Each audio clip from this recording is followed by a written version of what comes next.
వినాయకునికి నేను కుడుములు చేస్తున్నా.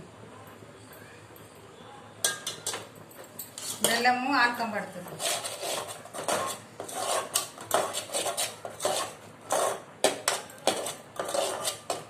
ఇలా కొంచెం నెయ్యి వేయాల. నెయ్యి వేసి అడగంటకుంటా.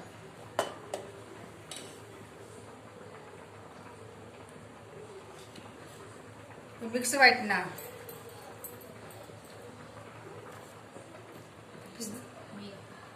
బియ్యము మిక్సీ పట్టిన కొద్దిగా ముడుపు పట్టుకున్నా.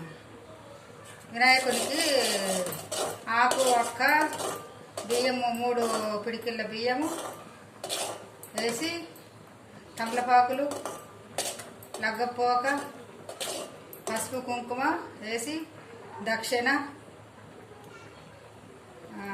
పెట్టి ముడుపు కట్టిన. మనం ఏదైతే కోరుకుంటామో ఆ కోరిక మనం మొక్కి 11 చుట్లన్నా 9 చుట్లన్నా ప్రదక్షిణ చేసుకోవాలి.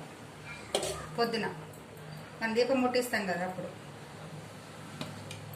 వేసే ఇది వచ్చిందండి ఆనకం పొద్దున్న.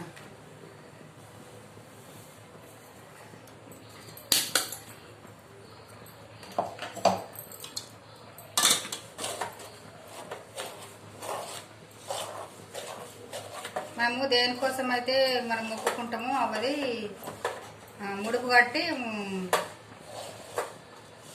ఒక 11 ప్రదక్షిణలు వేయాలి. వీలు కాకపోతే ఆడబెట్టి మన చుట్టూ మనం చేసుకోవాలి. అయిపోయి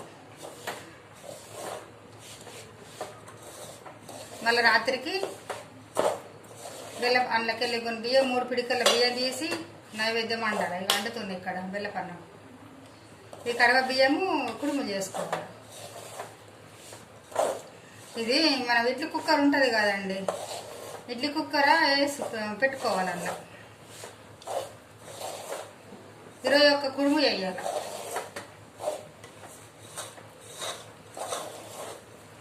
ఒకటి ఎర్రటి బట్టల కట్టుకొని పెట్టుకోవాలి బియ్యం.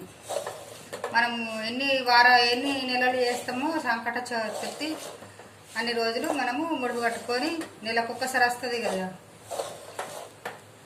పుణ్యం అయినాక 3 రోజులకు 4 రోజులకు వస్తుంది.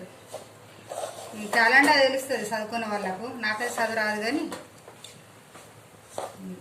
నెల దాకా ఉన్నది అని పూజ చేసుకోవాలి. రాత్రికి సంకట చతుర్థి ఎప్పటిదాకా ఉందని అప్పుడు చంద్రుని చూసి మనము ఒక పొద్దుడాలండి.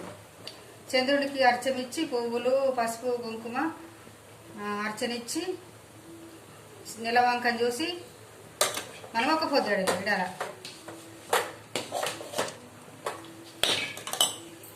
అయిందండి. ఇది ముద్దలు కట్టి పెడతాం.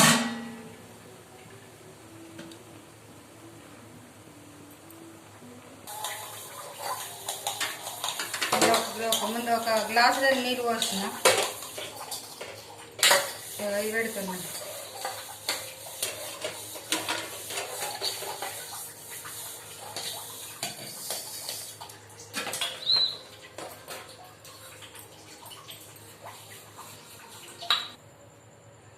అయినాయండి కుడుములు.